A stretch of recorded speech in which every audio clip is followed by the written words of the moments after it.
You've seen the testimonies. The ex-addict turned pastor, the woman who lost everything and built a ministry, the man who walked through hell and came out preaching. And you sit there quietly, watching, thinking, good for them, but not for you. Because you know what's in your past. You know what you did. You know what was done to you. And somewhere deep inside, you've quietly built a wall. A wall that says, God can use the redeemable, but not the ruined. So let me name what you're actually afraid of. It's not that God can't use broken people. You've read the Bible. You know He can. The fear is that you, specifically, are the exception. Your sin was too deliberate. Your failure was too public. Your wounds are too ugly. You wasted too many years. You burned too many bridges. And so now you've quietly made peace with a smaller version of your life. You'll follow God from a distance. You'll serve in the background. You'll clap for others. You'll never step forward. Because the voice in your head keeps asking, who are you to stand up? You don't have clean hands. If people knew your story, they would never follow you. So you stay seated. You stay silent. You call it humility. But here is what that voice doesn't understand. God has never once, not once in all of Scripture, used an unbroken person. Not one. Noah, a drunk. Moses, a murderer hiding in the desert for 40 years. David, an adulterer, a schemer, a man with blood on his hands. Peter denied Jesus 3 times on the worst night of history. Paul didn't just sin. He hunted Christians, watched them die, approved. Do you see the pattern?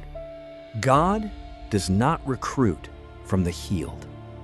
He recruits from the wounding. He doesn't wait for you to have it together.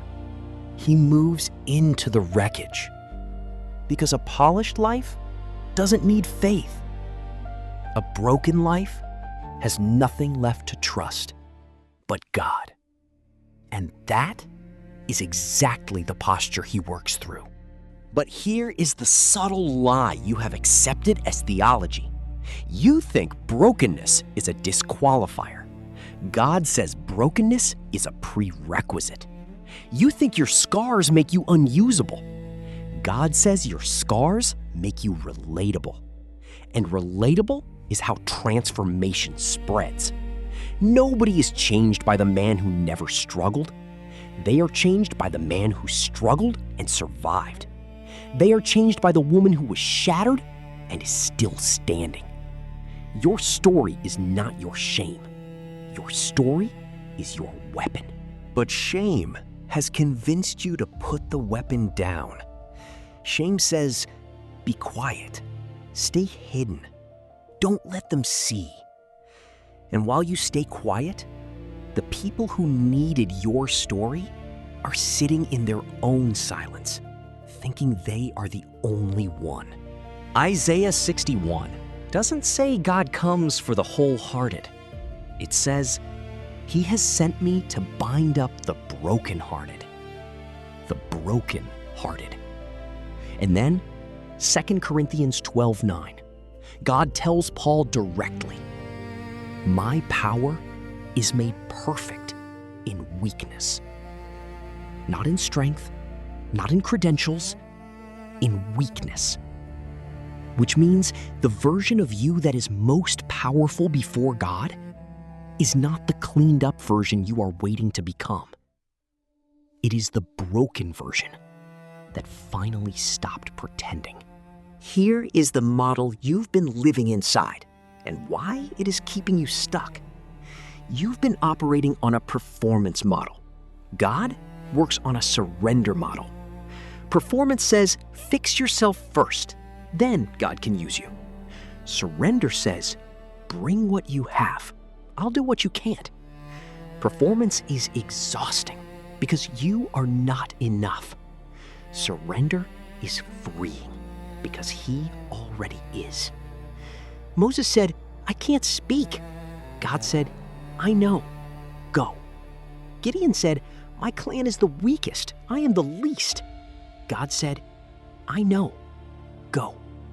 Jeremiah said, I'm only a child. God said, I know. Go. Do you see what God never says? You're right. You're not qualified. Wait there. God's call is not canceled by your history. It is shaped by it. So what do you do with all of it? The years you wasted. The things you cannot undo. The trust you broke. The reputation you burned. The version of yourself you wish you could erase. You bring it. All of it. You lay it at the feet of the one who already knew every chapter before you lived it and chose you anyway. Because here is the truth about the potter and the clay. The potter does not work with perfect clay. He works with marred clay. Jeremiah 18:4. The vessel was marred in the potter's hand, so he made it into another vessel, as seemed best to him. The marring is not the end of the process. The marring is the middle of the process. You are not a finished vessel thrown in the trash. You are clay still on the wheel, still in the hands of the only one who knows what you are becoming. Stop disqualifying yourself from a race God never removed you from. You are not too far gone. You are not too damaged. You are not too late. The broken thing about you is not the reason God can't use you. It is the very thing that will make someone else believe that God can use them too. Step forward broken. Step forward limping. Step forward with every scar still showing. And watch what happens when someone in the crowd looks at your broken life and thinks for the first time, if God did that for them,